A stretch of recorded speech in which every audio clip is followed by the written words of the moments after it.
let's get back to some boring subjects. Understand the risk to our country. Freedom brings people together.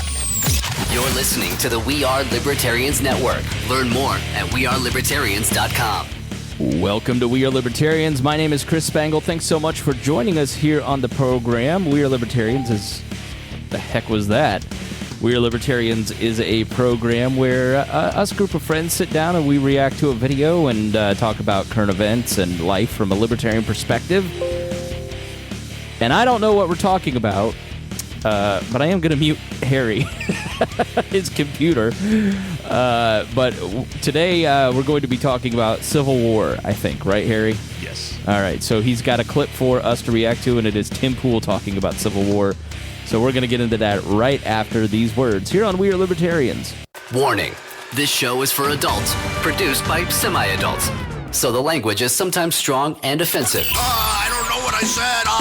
Welcome to We Are Libertarians, where our goal is to help you sound smarter while talking to your friends. We examine current events from a libertarian perspective while treating modern politics with all of the irreverence it deserves. There has been lie after lie. We toss out the screaming heads, put people before political parties, and give context to the news to make you think. Now, here's our host, a 15-year veteran of politics and media, Chris Spangle. And welcome back to We Are Libertarians, which is not only its own podcast feed, but also on the Chris Spangle Show feed. So if you're confused, that's what's going on. But We Are Libertarians is actually the original name of this podcast, not the Chris Spangle Show. And so we do this once a month. We get together on the first Saturday of the month in the early morning here. Well, not early morning for me, Harry. It's like late for me. I know. I'm moving around the house around 4 a.m., so this is really late. You know, I'm almost thinking it's lunchtime. 4 a.m., why? It's better. When you get up at 4 a.m., you can get things done. Your wife's asleep, the kid's asleep. Yeah. You can move around the house. You know, the world's asleep. You can get a lot of things done. Read a book, work out, wash the dishes. It's great. It's amazing. That is the voice of Harry Price, who has it all figured out. Also here is Rhinehold. How are you today? I'm doing all right, and I agree with him that time of day is when you can get things done, but I usually go to sleep after I get things done at 4 o'clock in the morning. So Yeah, getting up early is fun for me. I'm normal. I go to bed at 11 and wake up at 7, usually 6 or 7. So welcome to the program. Again, this is We Are Libertarians, and we'd love for you to comment. If you're watching on the stream, leave us a comment on whatever platform you're watching on. If you're watching it later, make sure you subscribe on YouTube to the We Are Libertarians YouTube channel or the Chris Spangle YouTube channel, and make sure you subscribe in your podcast app. That does really help. Don't miss a show. And thanks so much for joining us. And we want to thank our patrons. You can join at We Are Libertarians. It's patreon.com/We Are Libertarians. Thank you so much. I've refreshed all that a little bit. Went through, I do my spring cleaning every September. Harry, you've known for the last 11 years that I let things decay for roughly 4 or 5 months, and then I get really into things for a month or two. Yep.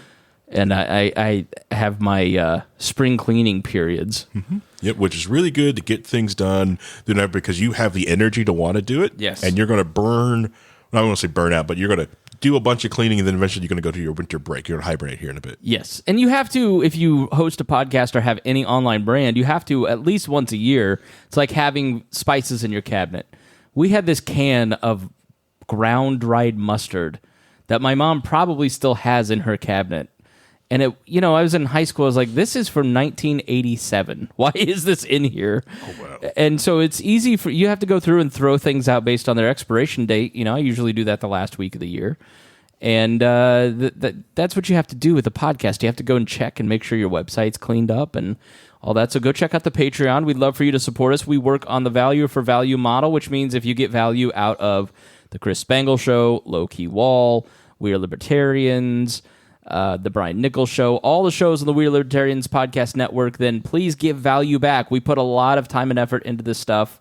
You help pay all of our bills, and it says thank you so much for helping us have insights into the news, and we thank you so much. So I was going to thank the patrons.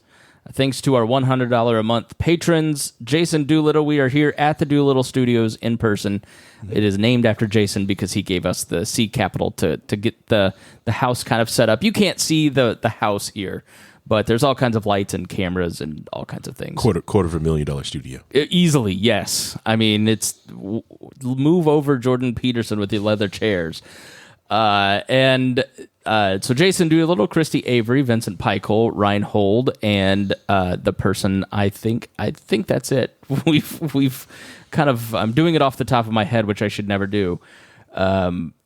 We've had some people, especially in that $100 a month category, drop off recently, and it's been tough. We're almost to the point where we're not making profit, meaning there's no extra, so we can't do extra things like buy a camera that I want to buy for the show. And so if you get something out of the show, we would love for you to join us and be part of the Patreon and support what we do, because it really does help. I will tell you the $1 category will probably be phased out soon or capped.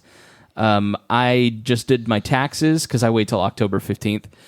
And we actually make 4 cents on the $1 tier. So I appreciate everybody that is in that tier. It just, is if it changes or gets capped, that's why.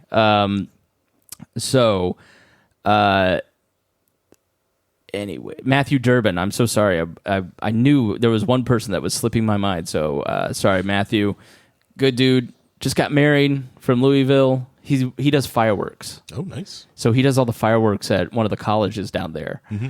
And he said, I think he said this, but maybe I just dreamt it and haven't told him I want to do this.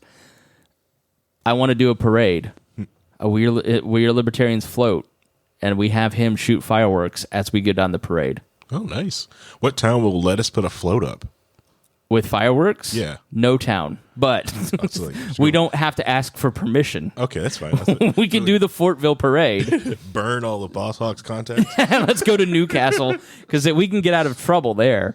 Yeah, we do have Winterfest coming up, so we could burn those. I'm just saying, we could go to Newcastle, and he will help us light things on fire.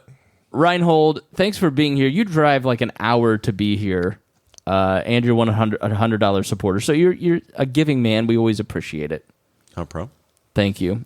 You're wearing your Lieutenant Governor glasses. Yeah, I was tricked into wearing them by being told that they looked good. So I'm going ahead and just do it anyway. I think they look good. They look amazing. You do look like the Indiana Lieutenant Governor, though.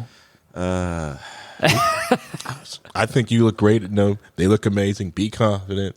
I think they are great. You need to take risks. Especially on the wall. Is the Lieutenant Governor going to be taking over soon? Is there some issues going on there? No. Holcomb is clean and doing a fine job, I guess. Not according to Rob Kendall. Oh, no, it's the mayor that's having the problems. Let's talk about the mayor. Oh, man. Okay. I don't want to get in the Bears race, but I got some stuff to say about the Bears. We won't dwell on it because this is a national show. But we've got a mayor's race here. And our friend Abdul, who was my first mentor, who is a dear friend in one of my 2 weddings and my first black friend, and he ran for mayor, and he lost the primary because he was the liberal candidate, because he had supported positions that were sort of centrist, but basically he's pro-establishment and saying, look, in a city like Indianapolis or a state like Indiana, you need people who understand how politics works to actually do politics. Right. And you can't have turnover all the time. You need to have some professional class of people to give advice. So that made him the liberal candidate. They went with a guy named Jefferson Shreve, who has sold a storage company business for $500 million and was willing to put $20 million into this race. He was going to spend $1 million in the primary, spent $6 million, and beat the pants off of Abdul. But he was the more conservative candidate. The guy's never run a race before. He'd been appointed to positions. And he came out as the conservative candidate and said he agreed with the Democratic mayor's plans to ban guns in Indianapolis. That is just the tip of the iceberg in all of his bad ideas. And every time the Democrat comes out with an idea, he says, yeah, I agree with that. It's inexplicable how this guy got in the race. And he's just now mentioning in October, where was the mayor during the riots in 2020? So we had riots here in Indianapolis. The governor calls the mayor of Indianapolis on Friday before the trouble started and said, I need legally to have the authority to send in the National Guard to help you. No response. The mayor calls him on Monday afternoon after a man had been killed, a valued, loved member of the society, of the city, local DJ, good friend to everybody that had met. Chris, I forget his last name. It's not Ballard, that's the Colts GM, but he was shot and killed in the riots. He was just leaving a building. Wasn't it Beatty? It may have been Beatty. Yeah, he was leaving. He was not involved. Right. And he was just walking to his car and ended up getting shot and killed. And so nobody knows where the mayor was. We all have ideas. Right. And then the mayor just announced recently that he's getting divorced. Now, let me say this. Having been divorced, it's the worst thing you can go through. It's the worst thing I could go through or have gone through. I know there's worse things that happen to people. But it is a terrible experience. It's awful to go through, and you should avoid divorce at every single possible way. That being said, the thing about Indianapolis is that it's very collegial, which is a great thing, which means nobody here wants to rock the boat. Right. Which means everybody knows what's going on, and I'm not going to say it because I can't afford to get sued, and I'm not a reporter. I'm just working off of gossip, so I'm not going to tell you what I know. But apparently everybody knows. And if you worked at any other company, you'd be fired. But nobody in the press wants to report on it because they assume everybody who matters knows, which is true. And the city doesn't want to embarrass itself by reporting the news, which would make the city look bad. Yes. But voters are robbed of the opportunity to know crucial information about what's going on, and it's kind of darned if you do, darned if you don't, right? Because if you report on it, then you get cut out as an organization of knowing what's going on. And so this is kind of the problem with that professional class, right? Is nobody wants to say anything because they don't want to lose access, and they don't want to embarrass the city after 50 years of work to make us not Indianapolis. And then if you do report on it, it does make the city look bad. It does make the mayor look bad. There are consequences, but what do voters have a right to know? Right. Well, Indianapolis is a very big, small town. Really, I mean, people kind of talk to each other, and there's so many things that I've heard about that happens behind the scenes and things that it's like everybody knows. Not just this, but there's been other people who got appointed and then to get pulled out, and local politicians doing that. So and you never get the full story because no one wants to report on it. Right. But when you hear the full story, you're like, oh, yeah, okay. Yeah. I see why that You'd happened. be fired if you did that at your company. Yeah. The only thing they report on fully is Curtis Hill. So. Yeah, right. If he were a Republican, this would not be a problem. Yeah. The Indiana Star, which the Indianapolis paper of record, great institution, reported. Used to be. Yeah, used to be. Sorry. So the Indianapolis Star, the paper of record, 2 people now or something, lost all of their institutional knowledge. Gannett has, and I do not blame journalists for this. No. Gannett and the private equity that is sucking the life out of the institution has let all of their reporters go to the 4 or 5 new nonprofit news organizations as well as Axios. And so the Star is like 4 pages. And a bunch of sports. So go look at the front page of the Star. It is all sports stories. Yeah. Because it is all clickbait. Yeah, I get more out of the local Greenfield paper. Yeah. At least I could. Even talk radio's gone mostly just sports now. You can't even get like actual talk radio in this town except for like maybe one channel somewhere. Yeah, that's the problem with private equity, and where a lot of it's the horseshoe theory, right? Where the left ends up meeting the right, and so you end up with Sohrab Ahmari and I don't know who the leftist would be agreeing on private equity. But I don't think there's any. We'll have to do a show on it sometime. But there's no doubt that private equity, where this is a problem with capitalism in general, is that when profit is the main motive, what ends up happening is people become commoditized. Institutional knowledge isn't as valued as cutting the more valuable salaries. You end up hollowing out a great company, an institution, or in the case of our friend Woody, who we did on the cost episode, you end up killing his daughter because the private equity is trying to cut costs to make profits with the prison healthcare system through privatization. So that's where we really focus on civil society here on the Chris Spangle show, is putting compassion first is important in instances where you need it. Right.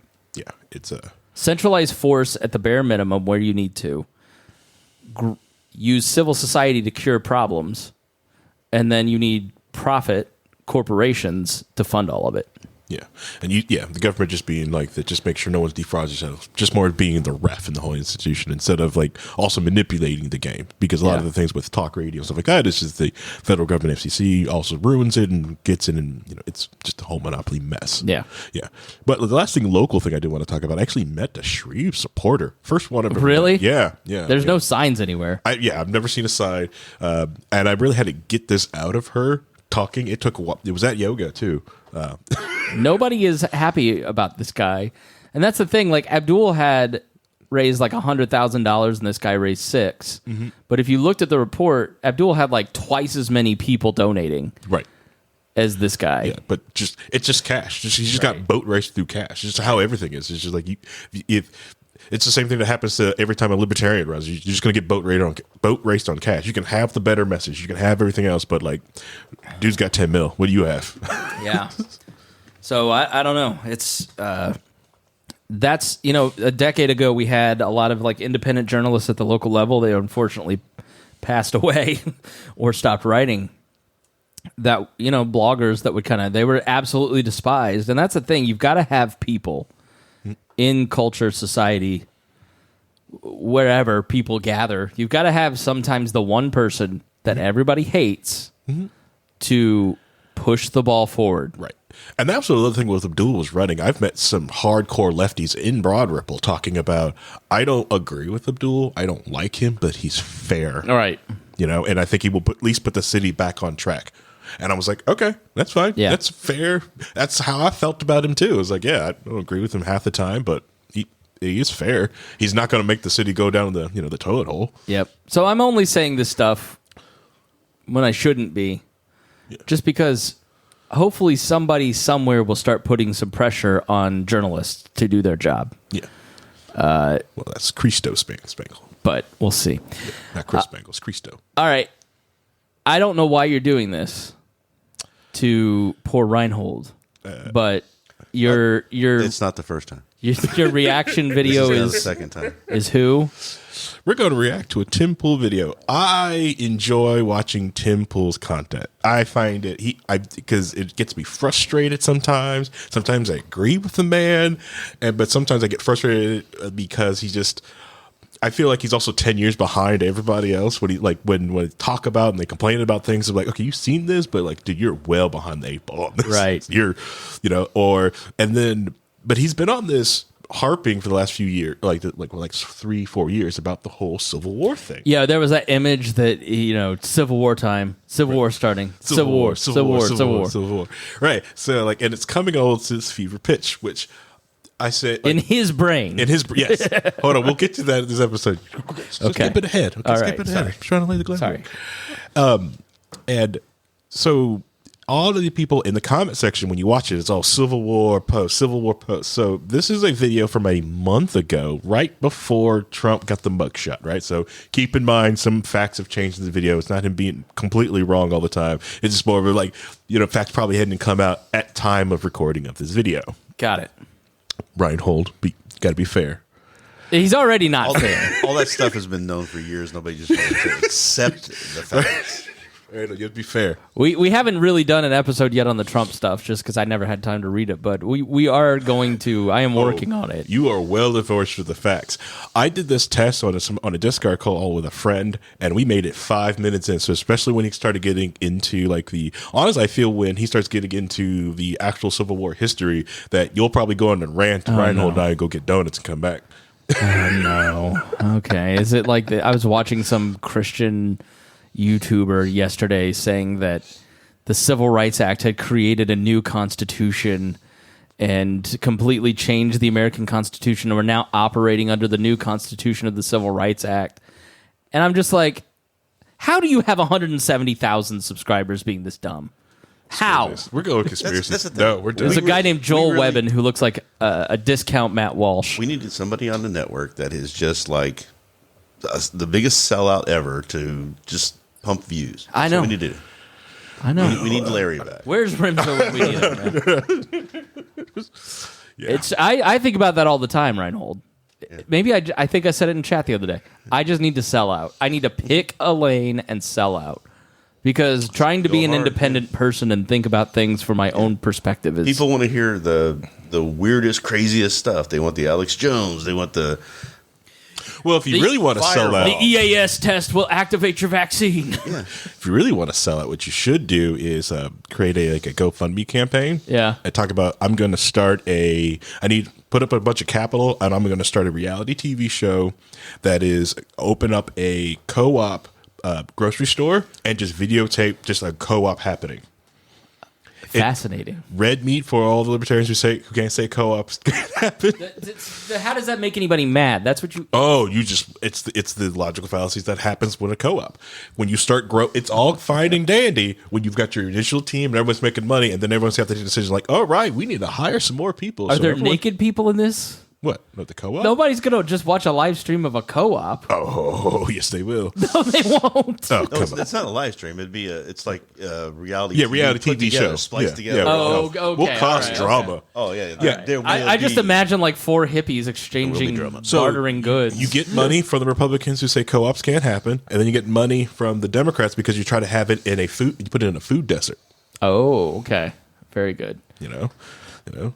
Very good. Is there a mute on that, Rhinehold? Okay, all right. Got me half. I'll stand back. Yeah, just a little. Maybe move it away from you. You're like Puff the Magic Dragon over there. All right, I guess we should start. I don't. I think like of all the like right wing YouTubers, I think he's like the least obnoxious. He's not right wing. Okay. Center. He's a left. Okay, he's a leftist who just Center. who questions his own side. All right, yeah, he's- all right. Are we like Glenn Greenwald. Okay, Are we redefining all these things now? maybe he Yes. have you considered that maybe he doesn't know what he believes? No. He knows what he believes. He's just he what? has a lot of left leaning positions. Like, Socialized healthcare. He's on that. He's on that bandwagon. Okay. Yeah. I believe he's on UBI or like he tips the toe on UBI. there's just like this whole crop of I'm left. I'm Dave Rubin. I'm of the left. I'm just going to criticize my own side. Okay. The Young Turks makes those. They just make them every quarter. Cenk is like going on shows now, and he's going on right wing shows now, and Well, I wonder it's- if him and Anna are kind of setting up to go. When everything runs out on your side, go Republican. No, the Young Turks. And when the Republican thing doesn't work out, go Christian. Well, that's the thing. I think Young Turks is going to be great for the left. Because on the right, it's easy to find when the right has gone too extreme, too crazy, and it's important to shut the right down before they get too uppy because they have a lot of guns. Okay, it's true. And if they go violent, it's awful. And the left has gone a little nutso, a little crazy, a little extreme over the few years, but no one knows where the line is to shut them down at, though. And so I think they're going to help define that line, like, hey, hammer that down, or help define the line like there's a big difference between a Democrat and a socialist. That's what you're a socialist, we're Democrats. There's a line. Yeah, I like private property. I like my car, and I want people to have universal health care. It's kind of like that on the right, where on the right it's like democracy is good or democracy is not good. I mean, there's a thing where like you have the big picture worldview stuff. Yeah. Like on the left, for instance, I'm not that worried about like 14 college dropouts with chains in a local area in Seattle, right? Like, that's not going to affect my life. They're not going to make an impact. People who write all cops are bastards have no real political power and no outside of Seattle and Portland. They make great foils for right-wing media, so everybody just thinks that they're really powerful. What's far more powerful are cultural influences, are TV shows, are your kids' friends. It's, Yep. And so it's not the specific socialists. It's sort of the right. Yeah. But the line has to be. Someone needs to draw the line, because there's a lot. I think especially the Democratic Party has always been toying and playing with and hurting votes from socialists and communists, and just like the Republican Libertarian Party, like, hey, you guys are kind of nuts, so no, your ideas are bad and you should feel bad. But no, let's this would be a great video. All right, let's get into it. All right. You want me to add it in, or you got it? Here we go. Okay, you're just going to do full screen now? Let's do full screen, yeah. No, we're not doing that. We did a whole video about not doing stuff like this. And this video is I wasn't on that video, and I don't care. And this video is a month old, so we're not trying to steal views from Tim Pool. Should we do it this format, or should we do it this format? I like this one. Okay. This video is a month old. I'm not stealing views. Okay. This video technically would be dead in the YouTube algorithm, basically. Even MSNBC is now running segments warning of civil war. Mehdi Hassan says Trump indictments spark threats of civil war, and it is not just talk. I've been talking about the threat of civil war for some time, and I want you all to reflect and think about where we are right now. It is not just Donald. Rhinehold does this thing. You can see it in the video, but we talked about it on Thursday's live stream. Rhinehold does this thing where he leans down and puts his head in his hands and starts rubbing his forehead whenever we play a clip of a right-wing person. No, it's not. It's not that it's a right-wing person. It's when they say something so stupid. Well, what did he say that was stupid? It's so. This is wish fulfillment that these guys are putting out there. They want this to happen, so they're trying to get people. It's like, oh yeah, NBC saying this. Yeah, they're saying that you're reporting on people like you saying this. He's validating basically his point of view. It says it right there in the crayon. Look, look right there. Yeah, they put a crayon in there because there's threats of civil war. Because people like Tim Pool have been talking about civil war for 2 months. I think, and they're just reporting on that. I think some level of civil war is totally possible, though. Don't you? Not right now. No, I don't think so. All right, let's give him a chance. We're only like 14 seconds in. Rhinehold was there. He would know. Trump has been indicted in an unprecedented move, never before seen in this country. It is also his legal... You going to be okay? It's unprecedented because it's unprecedented crimes by... I mean, come on. It's not like... Donald Trump has only had 4,000 lawsuits filed against him. He's completely honest, okay? All right, come on, guys. We've already made it through. Counsel. And we also have some more updates. As they go through the list of those who are being indicted, you have Kanye West's publicist involved, because apparently the publicist was hired to advocate for Trump's legal strategy. And that is conspiracy. They also go on to mention in the indictment that there are many, many unindicted co-conspirators. We know that in Jack Smith's probe out of D.C. with the federal government, there are many other unindicted co-conspirators, and it is believed they will be criminally charged. What we are seeing now is that, well, since 2016, the Democrats claimed the election was stolen, levied a hoax against Donald Trump, not a fake hoax, but a fake claim and a hoax against Trump about Russian collusion, obstructing government, and falsely impeaching. Come on, even you have to admit that the Russian collusion thing was fake.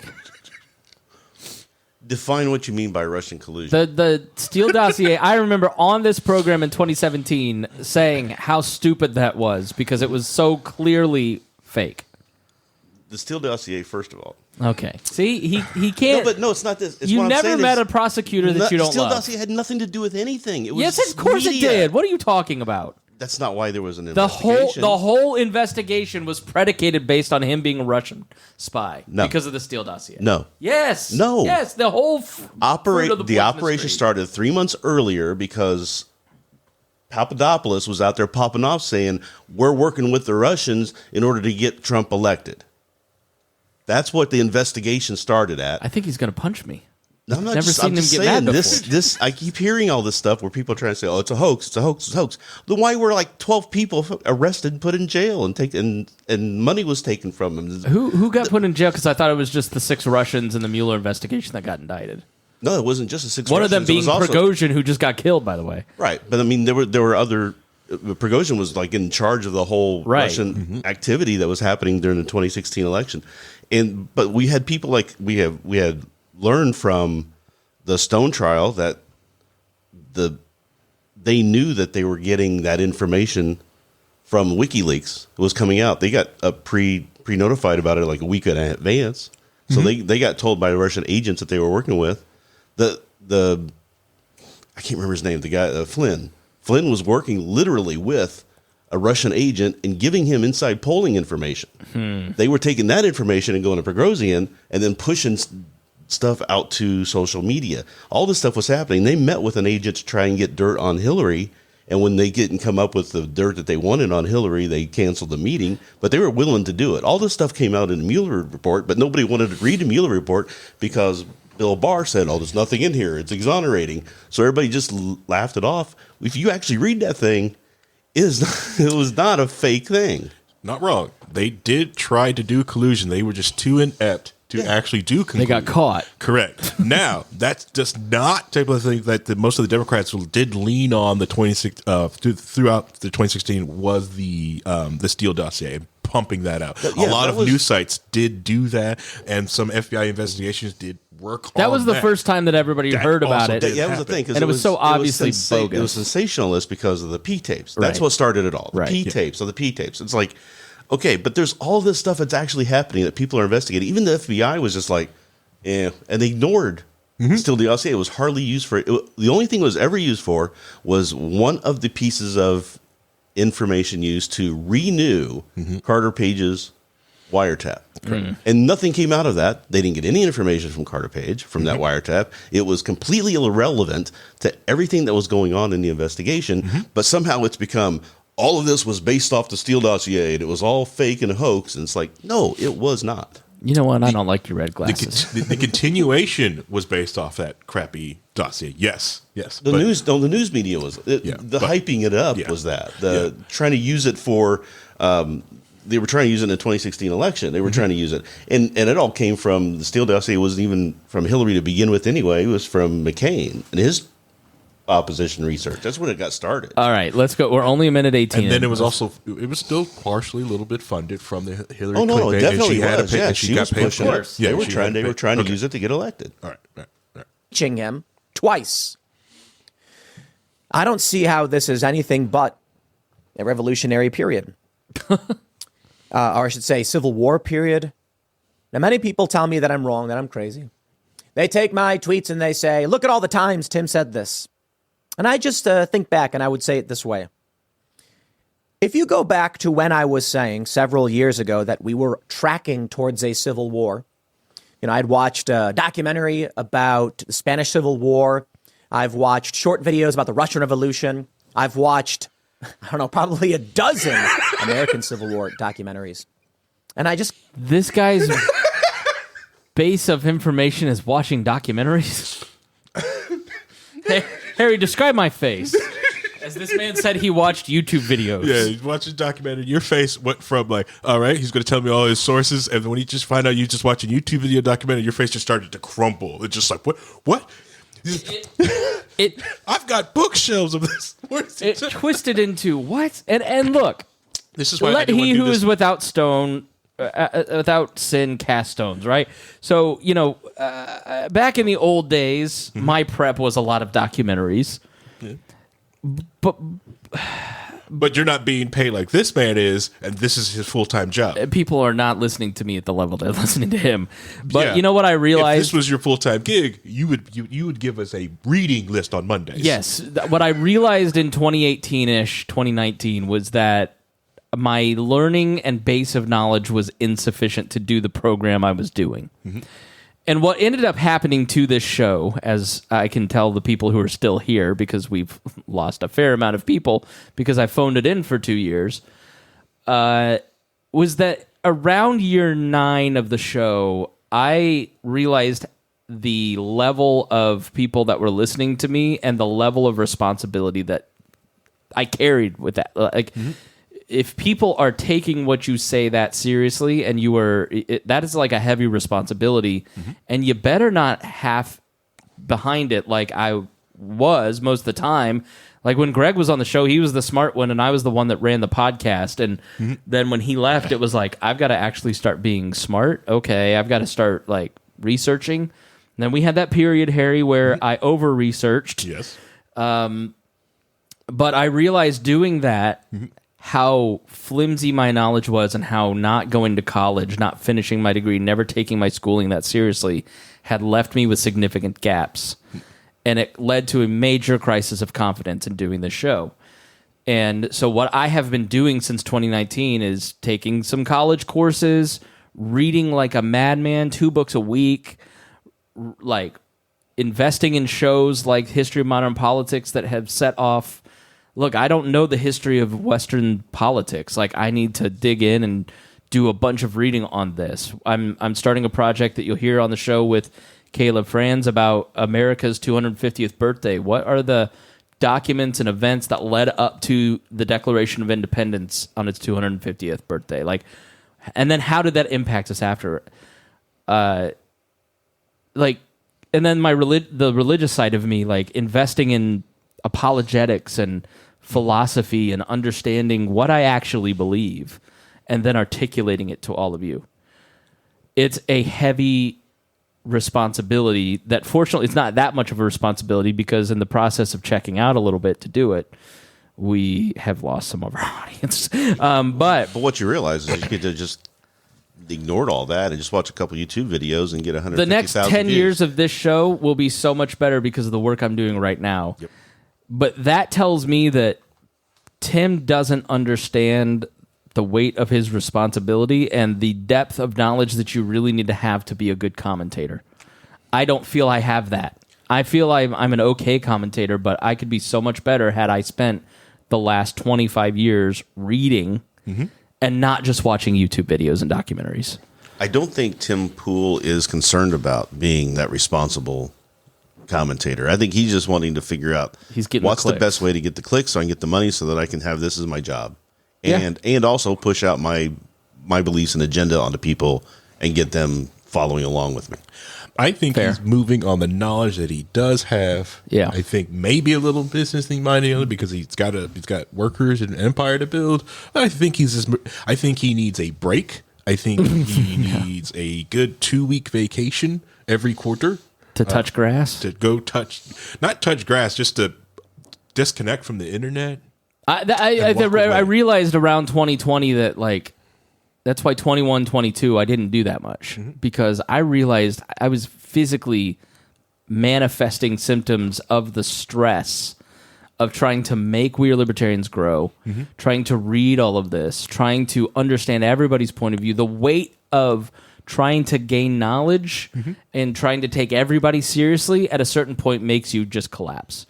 And you end up in the ecosystem, so invested in the ecosystem that you're building, that you're observing on Twitter, that you lose touch with the fact that there are other groups of people out there that think differently than you, and you don't appreciate them, you don't listen to them, you don't understand them because they're not in front of your algorithm. And so I could see that. I think a break, not caring, because at a certain point, Rhinehold's right, you just got to ship the product. You just got to go. Yeah, just like 3+ videos a week, a day, 3+ videos a day, and a 2-hour live stream. So yeah, Rhinehold's also right. I'm not saying that you're wrong, but yeah.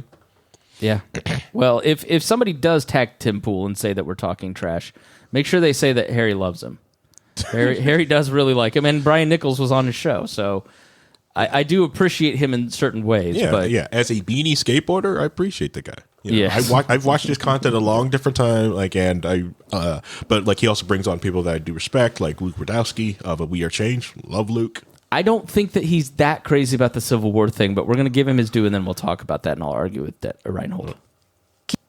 Keep feeling like there are similarities. Of course, it's never the same, but there are many, many similar things. We have leftists We have a Princeton professor. We have national security analysts all warning of similar or the same things. And just yesterday, and this is before the indictment, Mehdi Hassan says Trump supporters' threats of civil war are not just talk. But I find it funny. Trump supporters' threats of civil war? Yeah, it's an interesting way to put it. Because this guy supports the actions of the DOJ going after Donald Trump and his lawyers and political consultants and publicists and advocates. But the warnings are real. Look at him. So, to finish my point, if I always like to call it the time travel test. That's why we don't give him the pause button, because he... I'm just going to... Just letting it go. We need... How do I put Dennis and have the Dennis cam here? Oh, like solo later. Yeah. I can't do it. Dang. Oh, man. All right. Well, here we go. Oh, you can't yet. All right. Here's the argument. Yeah. Okay. Can we play it? dang. Maybe if I just remove us. Here we go. I'd like to take you back to 2018. I think that was the year of the Battle of Berkeley. I'm not sure. Back then, I had a few 100,000 subscribers on YouTube. Now I have several million. And back then, I was witnessing these street battles. I was witnessing the political sentiment. And I was told consistently by Republican personalities and conservative journalists, that I was crazy to think that this could eventually lead to civil war. I've made this point several times. It looks like we're pegging him. The escalation just keeps happening before us. Yet there are still people who say it's crazy to think it's happening. Fair point. It could be a revolution, and you all could find yourselves just locked up in jail, like many of these Republicans. Poor Rhinehold. What I love is when you have a group of people who, for decades, has spent their time talking about rule of law and lawless people doing things and people being held accountable to our laws. And then you go and you try to enforce those laws that are being broken at extremely just obnoxious levels. They're going after him and they're attacking him. And it's like, do you not understand what he's done and how this, the fact that he doesn't think that the impeachments were legitimate? Yeah, by the way, like, if the impeachments, especially the second one. Yeah, especially the okay. January 6th, if the Senate had taken the trial seriously and done an actual trial and had removed him, if Mitch McConnell didn't just say, well, we can just let this go and we'll get what the Republicans have never understood is the Republican establishment, I guess I should say, is they keep going, well, eventually his time clock's going to run out. If we just punt, he'll go away. That's never going to happen. The only thing that will make this go away is him dying, and he's never going to stop. He sees achieving the presidency as his only form of protection, so he can give himself a pardon. It is self-protection. It is. And so if they had taken the civil process of impeachment, the political process of impeachment seriously, then you would not have gotten to the criminal piece. And Donald Trump, by running for president, invited them to do the criminal process to do something about it. Because he is a fundamental threat to the rule of law and the constitutional order. The man tried to stay in office on January 6th. He had lost the election. He filed 150 lawsuits trying to prove that the election was stolen from him. He failed in every single one of those. He said the other day that there is voter fraud taking place in this election. There hasn't been a ballot cast yet in the 2024 election, and the man is saying it's already been stolen from him. When he won in 2016, he said there was fraud and it was stolen from him. This is how he thinks this is his MO. And so he's a threat to the constitutional order, and the Democrats see themselves as a check and balance. You may not agree with that. I think that some of the cases are complete and total BS. And then some of them aren't. Like the documents case is pretty open and shut in terms of his guilt and his obstruction of justice and his perjury. And you don't get a pass to just violate the law and obstruct justice because you're the head of a political movement in the country. So the opposite side, Rhinehold, is also true. Yeah, so maybe there are some of these cases where he is being prosecuted because he's running for president, because he's Donald Trump, but he is also expecting special treatment, and he should be allowed to get away with violating the law and do other things that other people aren't allowed to do. The latest filing to get rid of the lawsuits in D.C. and Florida are that I was president at the time, therefore nothing I can do is illegal. It's the Nixon defense of the imperial presidency, which they want to implement. This is what the Project 2025 process is about. They want to put in an imperial presidency that has no checks and balances and is only filled, the entire executive branch is filled with nothing but people who have passed a loyalty test to him. What was the red... It wasn't like the red dictator, red authoritarian. It was an article big in the news yesterday or the day before. I'll see if I can find it. But basically, someone started documenting how all of these right-wing commentators are now talking about the need for a monarchy, which we in the libertarian movement have seen for years now, for the last 4 or 5 years. I mean, it's all coming from the Heritage Foundation. It's it's Curtis Yarvin feeding a young group of conservatives and libertarians. It's Hoppe to Yarvin to Heritage to Claremont Institute to all these different think tanks, and it's starting to grow. I mean, you had it in the 30s. This is the thing that people need to realize. Karl Rove wrote a great op-ed in the Washington Post. Listen to him on Dan Senor's podcast, basically talking about how the country is in better shape than it's been in the past. We had 10,000 bombings under Nixon, right? Like, which we'll get to because I think it counters kind of, if you know history, I'll pull that up and we'll read through it. But Rhinehold's a great check when everyone was like, well, we've never been this violent, but it's going to get into, we got to get to the part of the video. I'm like, somebody's never read about 1968 before. How about Kent State? How much? And that's the thing is about Kent State, National Guard killed, 4 students. They don't talk about the next week, the National Guard killed more students at another campus. Okay, I didn't know that one. It was in Florida. And it's like this stuff was happening. There were race killings going on. There were people killing people because of their race in the earlier 70s, late 60s, and it was really nasty for a long time. They didn't have that in Forrest Gump. I don't know. All right. What did you do? Ruined his Panther Party. Ruined his Panther Party. There you go. Who were slated as alternate electors. They're now being accused of being co-conspirators. So you've got Democrats in all of these states going after anyone who dared to oppose them. Let's talk about one of the conspirators in the current case against Donald Trump and again, these conspirators. One individual met with an alternate slate of electors, explaining to them that in the event that there is a legal challenge that succeeds in 2020, they will need to have filled out the appropriate documents to submit. The Constitution prescribes as such. Wrong. This is what happened in 1960 with Kennedy versus Nixon. Wrong. Republicans had won in Hawaii. Democrats convened an alternate slate of electors anyway, filled out the forms, and submitted them. Because there were ongoing legal challenges. Because there was an ongoing legal challenge that was valid, that was in place. Who ultimately had to decide whether or not he would count the Democrat or the Republican votes, despite the fact the state... That needs to get out, because, keep talking about this historical case. Here you go. This has all been debunked. It's all just... He gets a narrative, and you can come in at him with all the facts, just like with all this stuff about, the Trump investigations, all these things... The massive violations of law, all the things that have happened, you can give him all the facts. And he doesn't care because it doesn't fit the narrative he wants to present.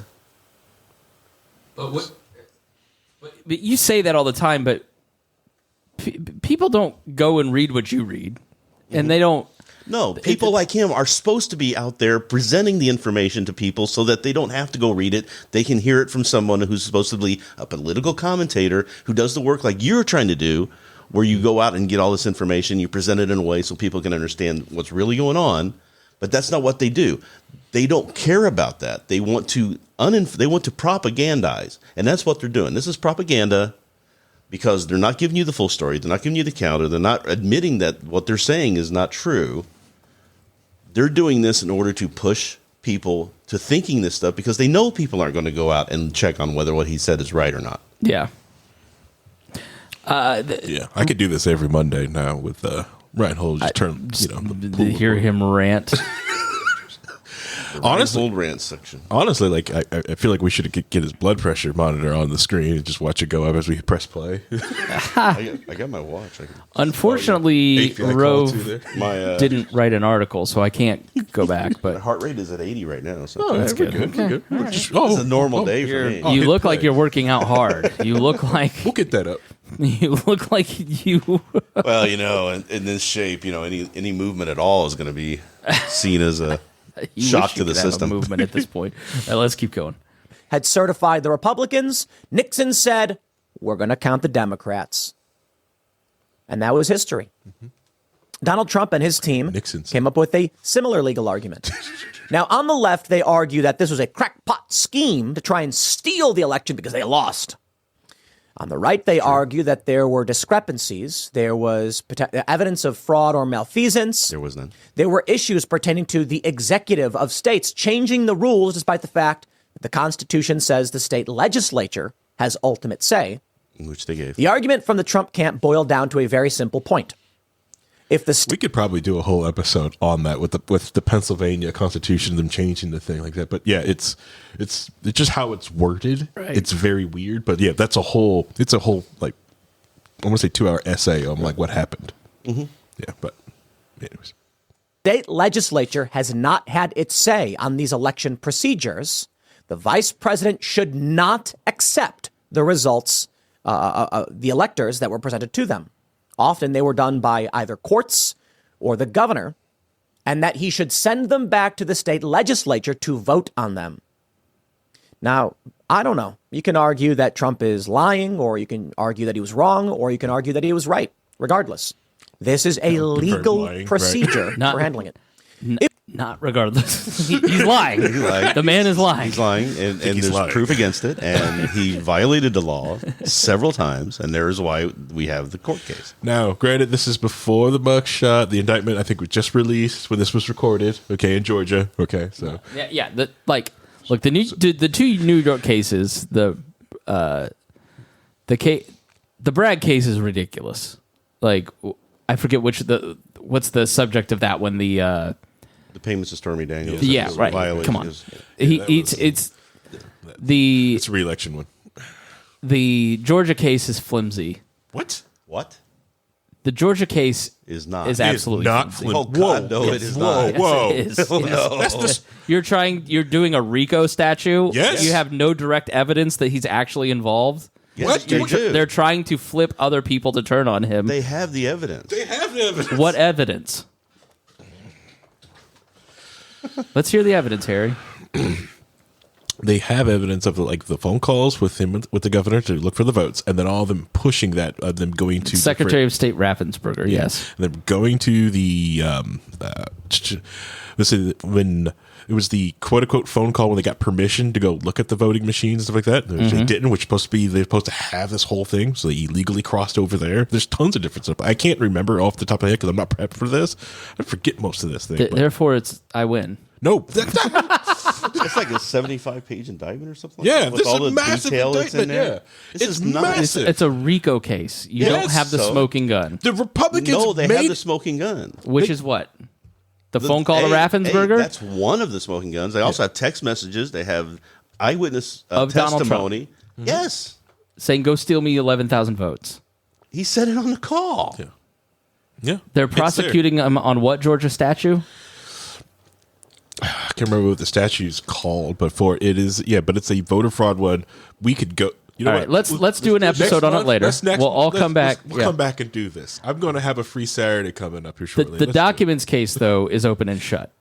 Yeah, we can all agree on that. Yeah, It's even getting worse because they found out about telling that Australian businessman. He told an Australian businessman how nuclear weapons were made or something. What was He was telling him about nuclear capabilities of submarines. And the funny thing is the reason he wasn't indicted for that, because Smith knew about it, I think the reason he wasn't indicted for it is because he was wrong about the That's funny. stuff. He told him the wrong information. It's worse than the nuclear warhead. It's the nuclear submarine. Okay. It's worse. Yeah. Submarine capabilities. Yeah. Weren't they trying?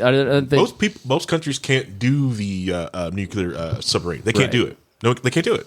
Yeah, it's always the cover up. It's the crime most, like the burglary for Nixon was second rate. And he didn't even need it. He won in a landslide in 72. Yeah, the reason why that burglary happened is because the Democrats had information on a specific person, a Republican, and they wanted about him and an affair and his wife and et cetera. It was a whole thing. They wanted to get that information out. That's the reason they broke into that. Right. But Trump continuing trying to destroy evidence, move evidence, lying to prosecutors, asking all the people in the case to lie about it, like that stuff is open and shut and against the law, plain and simple. Yes.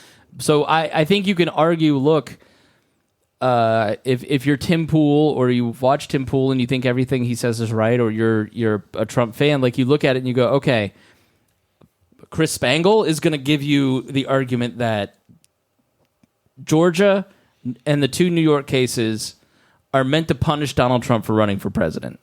Disagree. So, fine. New York, maybe. Georgia, no. Disagree. And then, but the stealing of documents when you were, Joe Biden did it. Well, what Joe Biden and Mike Pence did is return the documents immediately.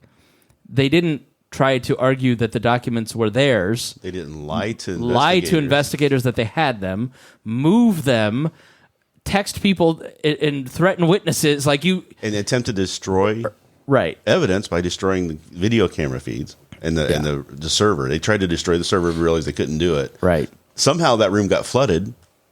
But the timing of it all is suspect, Rhinehold, isn't it? Hey. According to my IRS auditor, that happens all the time. My basement gets flooded all the time. Your guns and your tax returns are all flooded. All gets flooded. My boat has many holes in it. You've got a boat in the basement downstairs. I thought that was weird. That's the thing that I run into is like the timing of it all is suspect. Well, no, because the process of trying to I've done shows on it. It takes time to investigate. A big piece of the problem with go back to the bail bondsman that I talked to from Houston. The reason that so many criminals are back on the street and allowed to murder again is that it takes a long time, thanks to COVID backups, now to get people through the court system. Right. And judges aren't necessarily going to make an exception for Donald Trump. So an investigation takes a year, at least, to work on, especially a very complicated investigation with a criminal enterprise as big as Donald Trump's. And so it takes time for those investigations to work their way through. It takes time to charge them, to get them arraigned, and then a few months later, like when somebody says there's a timing issue here, I hear that person saying, I don't understand how long the criminal justice system actually takes for most people. Most of them don't understand how it works at all. Right. Yeah, exactly. Bingo, bango. It's when people talk about, Putin didn't invade Ukraine during Trump because he was afraid of Trump. No, it was right after the world pandemic. Right. Countries are broke. They're trying to rebuild. It was the only time that he could because no one expected the United States to start dumping billions into a country. Yeah, That's Franklin not Foer wrote in his book that I think he interviewed Putin, or Putin did an interview that he reported on in the book. But he's basically saying, why did Putin wait till Biden was president? Angela Merkel had left. They had a weaker, newer prime minister. He knew at that point that the French president was very weak. We see the riots constantly happening in France. You had Brexit had thrown Britain into chaos. Correct. And then you had Biden. Biden, he was actually impressed when he met him in person, and his words to him when he walked him up on stage were, wow, you look better than I thought. Hilarious. But he saw him to be more robust, but he didn't think that Joe Biden had the political capital to do what he's done in terms of funding So he saw weakness across the board. It wasn't about Joe Biden per se. There was a piece of it that was that way, but And that was his calculation on that. And the United States is shaming the other EU countries to also donating and putting things up, which they still haven't done enough. Right. This is their responsibility. They're doing higher GDP. So what? Than we are. Yeah. Do more. Percentage of GDP that they're giving is like twice the what we're giving. Good. Make it three times. No, it's fine. But what I'm saying, the other thing too is that have you heard this week? Putin gave an interview saying, or his minister of whatever gave an interview saying that their calculation is that the West is getting tired of this. The people are starting to say they don't want to support it anymore, and as soon as they do, we're going to be able to go in and finish this up and get that country back where it should be with us, because it's never technically not USSR. That's so going to happen. all that Reagan did. No, it's not going to happen. If we fucking help the Ukraine, they won't happen. That's Western the problem. democratic countries don't have an open checkbook forever like Russia will. That's the problem. Russia's not. Why is the Taliban still in charge of Afghanistan? Russia does not have an open checkbook. I've been hearing about how broke they are for a year and a half now. They just had to pull their navy off of Crimea because they were getting their navy was getting destroyed by a company that doesn't have a navy. Yeah, they're getting gassed up also by China, so that they're also. Right now, the sanctions are also helping Russia's economy. They're not having to interact with the rest of the marketplace. The worst thing that can happen to Russia right now is to drop the sanctions.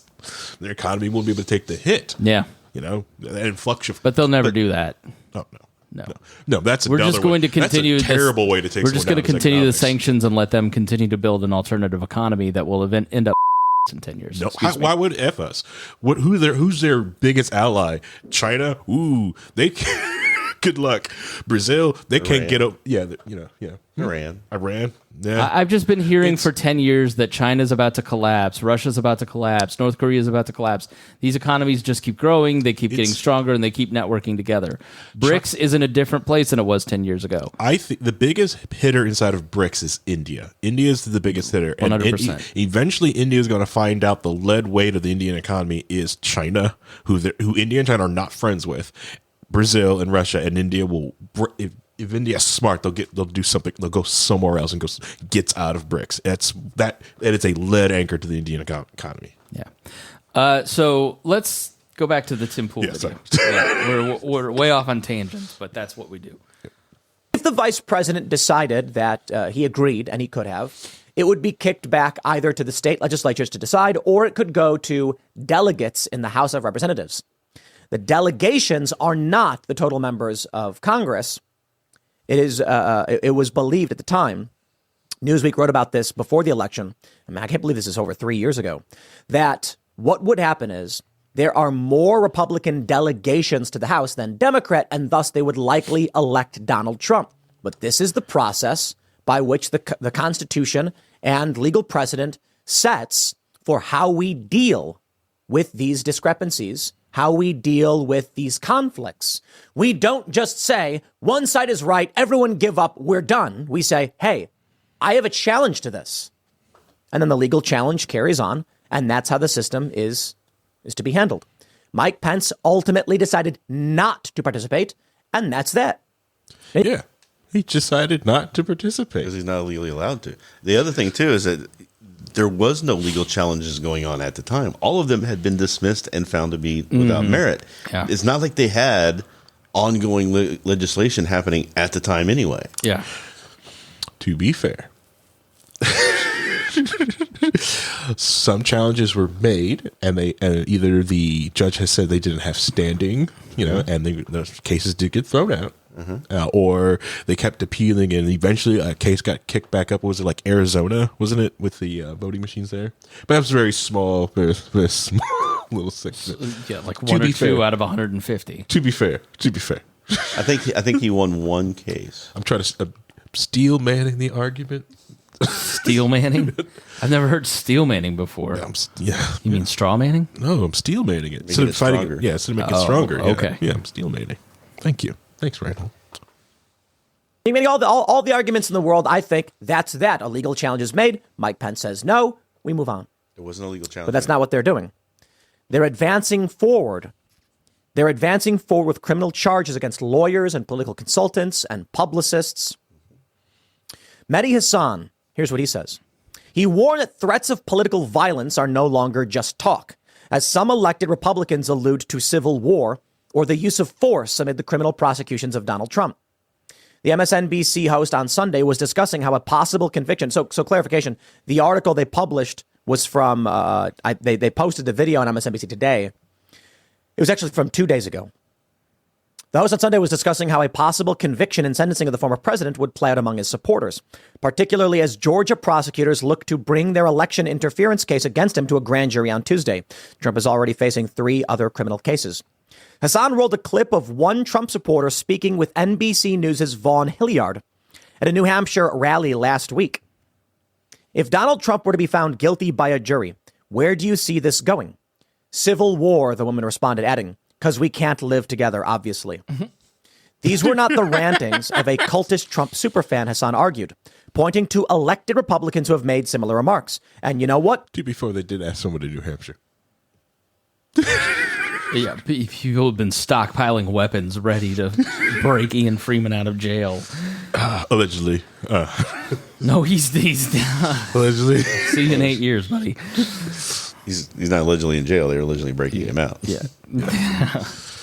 I completely agree with that sentiment. These are not ranting and raving crackpots in the middle of the woods screaming about the end being nigh. Yeah. These are regular, working class people who are pointing out what Mehdi Hasan has already said, what many liberals and leftists have already said, what everyone seems to agree on.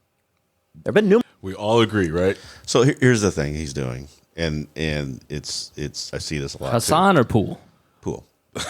Because and it's on in a way. I mean, the editors podcast of National Review the other day was talking about the exact same things that these three are talking about. What they're doing is they're talking to people and saying, what would happen, and they say, well, we fear there will be a civil war because they keep getting told there's going to be a civil war by all these people. So they're going to start saying that's what I'm afraid of. I'm afraid that's what's going to happen because they're getting told that's what's going to happen. It's a cycle. But isn't that what Poole's really saying? Is that if we don't kind of get it together? Like civil war is going. I don't feel like Tim Pool is saying I want a civil war. I feel like Tim Pool is saying if we don't fix some things, we're going to have a civil war. You watch him. Is that a more fair? That's his thing. Is like he doesn't see like an off ramp to a lot of this ramping up of both sides. Because I agree with that. Part of the problem is that he is one of the facilitators of that whole mindset. In what way? He sees it as being all Republicans good or all Democrats bad. That's what he's been saying about this whole thing. No, that's not fair. That's what he's in this case is what I'm saying. Okay, all right. I just say because a lot of times Trump can do no wrong. No, he talks about how Trump can do wrong. Sometimes, a lot of the times, he also says, he despises Republicans. He said they're useless. He only despises Republicans and thinks they're useless when they agree with Democrats or let the Democrats get their way. Right. He also likes the Mises Caucus. My point is now made even. Why did you think that was? Why did you think that was going to help with him? I really just wanted to give Rhinehold a bone. Throw me a bone. But you know what I'm saying? I really think a lot of this is, and he's been harping about this for years and years and years, right? It's like when you say, "Oh, there's going to be a recession next year. Yeah. There's going to be a recession soon. There's going to be a recession. Yeah. There's going to be a recession." People start saying, "Well, I think there might be a recession." They start pulling back. It generates its own reality. Yeah. If you keep on it enough. Yeah, I really feel like Sitch and Adam always talk about this. Like we're going to end up LARPing ourselves into a civil war. He definitely wants to make himself right. Yeah. He wants to be right. He wants the thing that he has, the flag that he's planted his hill on to pan out. That's where I would say, you're right, Rhinehold, in that you have to be careful with it. Yeah. But I don't think he's that wrong. Hasan's not that wrong. And the editors of the National Review are not wrong when they say we're in a precarious position.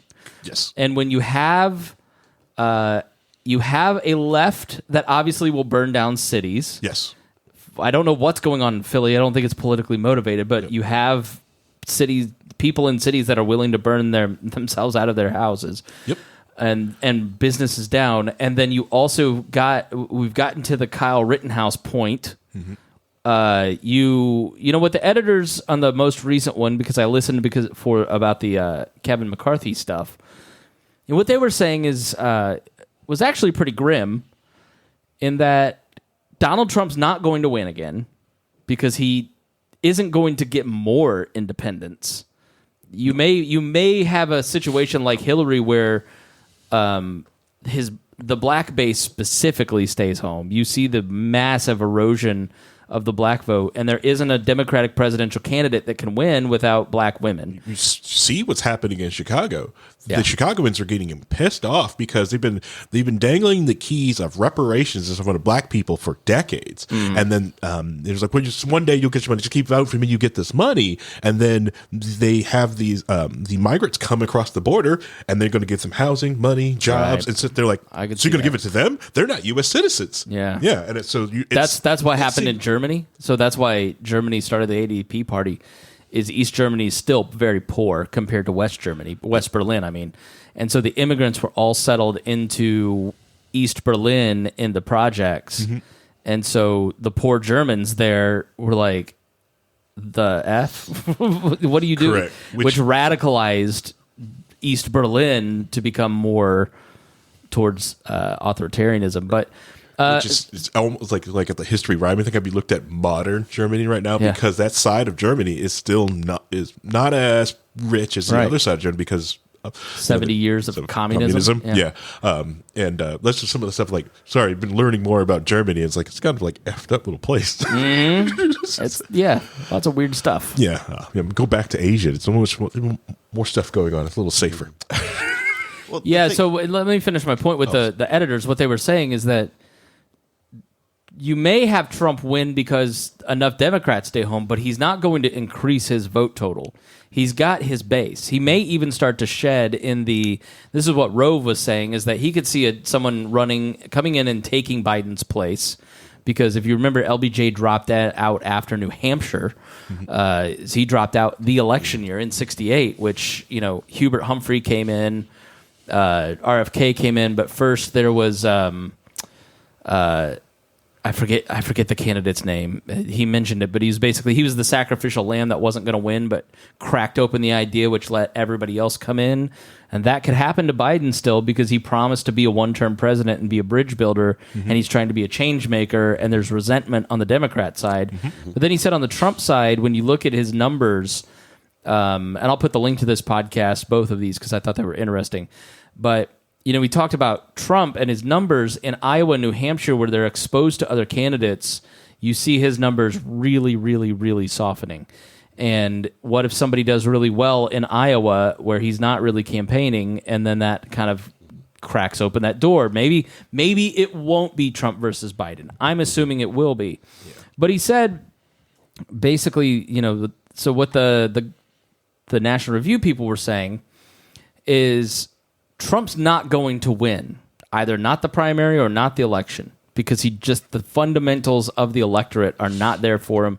Politics in America is still about building coalitions. It's not about building your own propaganda machine and then propagandizing enough people into your camp. The American system doesn't work that way. That's why you're seeing the Mises Caucus fall apart in the Libertarian Party, because you don't have enough people to replace people. When I was the executive director of the Libertarian Party of Indiana, the cycle of volunteers was 4 years. Mm-hmm. They'd get involved, they were hungry, they'd run for office, they'd do stuff, and then about 4 years, they'd kind of drop out. Yep. That cycle's like a year right now. Mm-hmm. And so they're not replacing people fast enough to justify all the people that are getting tired and leaving. And so you're starting to see the membership numbers collapse, and you're going to see October, November, when most people sign up, it just really look ugly for them. But so Trump's going to claim that the election was stolen again. So what happens? What happens if he gets convicted? And they meditated on, what if Donald Trump has to govern from jail? What if he's president in jail? How does that function? How does that work if he were to win? Right? How does he run for office in prison? And the amount of steps between here and there, things can get so much more ratcheted up on either sides of the extremes. So what happens when that happens? Now, Karl Rove on this podcast made the case that things were far worse in the 60s. You had all these political assassinations. You had thousands of bombings, political bombings, and people getting killed. not a few, not Timothy McVeigh, one big explosion in the last 30 years. Thousands of bombings. You had the Weatherman. You had the Philadelphia move bombing, where the government's actually the government did it. You had the Black Panthers. You had all these militaristic movements, mostly on the left, but also generating some counter-revolutionaries. And then you go back to McKinley. McKinley gets assassinated. The president gets killed then because that 10-year period was full of anarchists and bombings and killings and assassinations and political disruption and stolen votes. And you look at 1860. You listen to the podcast that I did with Dan Miller about the 4 presidential histories, and then you have 1800, which we covered in there, where people didn't know if you elected the next president, if they would maintain the actual system. You were voting. You could have gotten Aaron Burr, and you really could have, in the 5th year of the country or the 9th year of the country, gotten a dictatorship, and it would have been the French Revolution. The reason the French Revolution didn't happen was George Washington. You had somebody who was of a unique character, of the great men of history, who didn't seek power for himself. But what, you're going after George Washington? No, but I'm not. He wanted that job. Of course he did. He showed up every day in his outfit. Anyway, it's a whole joke. But of course. I'm just saying, he had quiet ambition. He understood, but he wasn't Napoleon. No, he understood what the position was for and what it meant, and why he should step down when he did. But speaking of Napoleon, we could let's just focus because we got to go. We could enter a period where you get tit for tat, just like McCarthy. Where McCarthy needs the Democrats help him. Then he goes and meet the press, betrays them. So then they say, F you. And then they kick him out of the hideaway office, and then he takes it. Right? Like, things have a way of progressing and have not slowed down by tit for tatting. And, I wrote in 2020 how we would slip into a civil war on chrisspangle.com.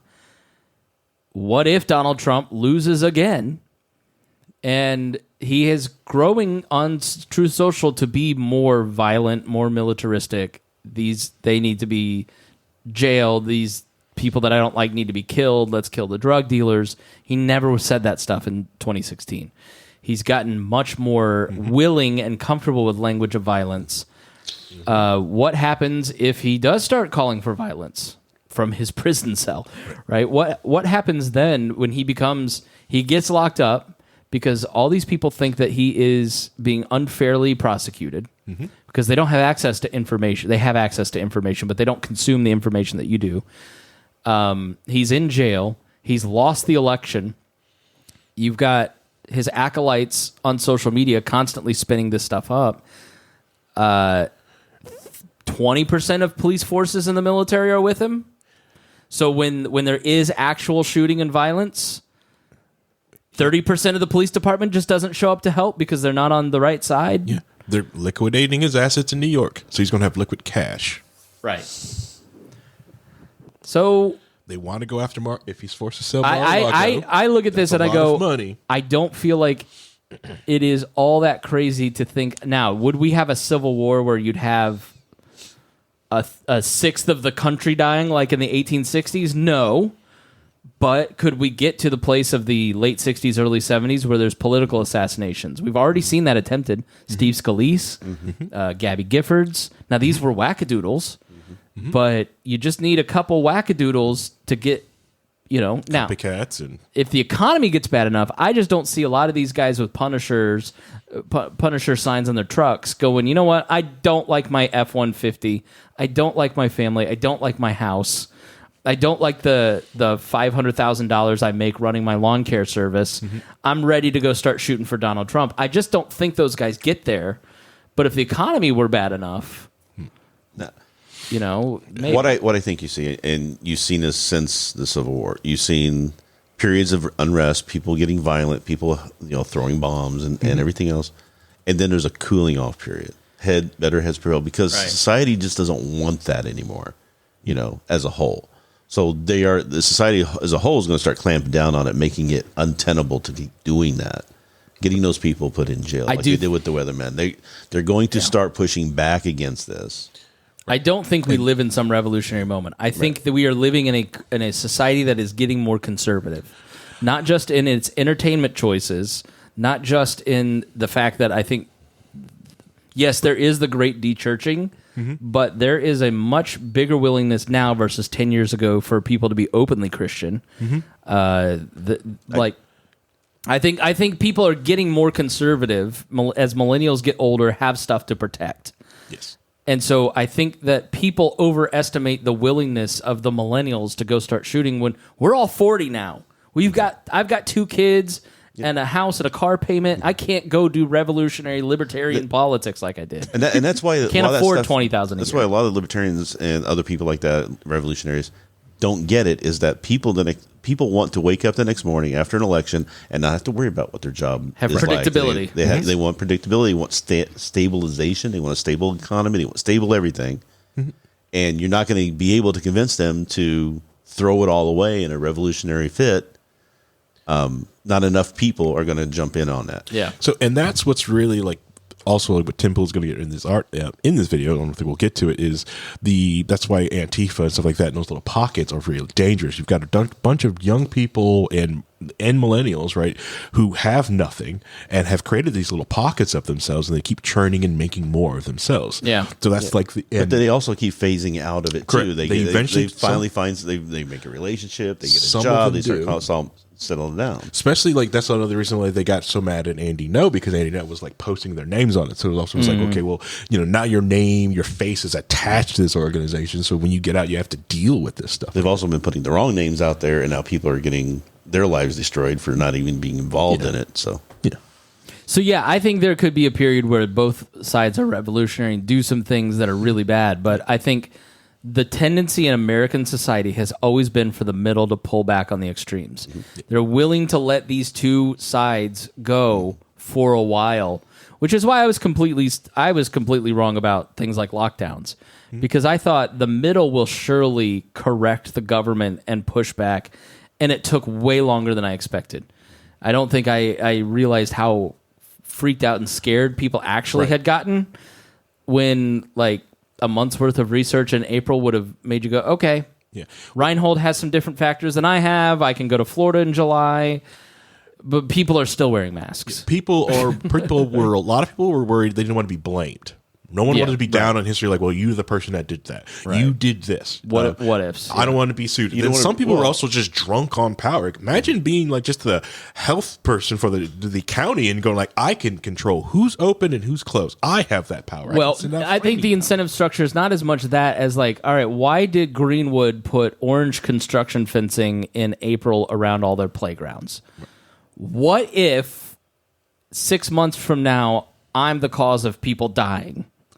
I don't want to be in that position. And so that's the calculation for most. But yes, there are the petty tyrants who go, you know what? These people who are being uppity, we need to put the screws to them, and they need to understand that the government, when it tells you what to do, you obey. Like, exactly. There's definitely a piece of that we saw that there's no doubt about that. We've got tons of videos of people alone in stores, like trying to put their stuff online, get arrested. Like, no, you got to close. Or the guy who's on the beach by himself, and the police go and arrest the man. Yeah. If we don't make an example of you. So, but I think in terms of the question of our final question here is like, do you think there will be civil war? I look at it and go, I think there will be more unrest, and the unrest will probably be bigger. But I don't think that if you're listening to this program, you're going to necessarily be affected. It's not probably going to come into your suburban household and blow up your place. But, I think if you live downtown in places, there's going to maybe be more riots at some point. If you're running for office and you are in the middle, you have a better shot of getting killed than if you're on the extremes. DC is getting really bad right now. DC, city-wise, I think violence going on. I think Philly being lit on. I think there's going to be unrest, but I think on the other side of that, we do moderate. That's when you look at these revolutionary periods of the 1800s, the 1860s, the 1890s, the 1920s, it's the fourth turning concept. We're going through that. But on the other side of that is a period of stability. As long as they don't default on the debt and completely collapse the economy, they'll get a hold of it, right, guys? Yeah. It'll be fine. Honestly, I think back to Georgia is going to probably light the path forward.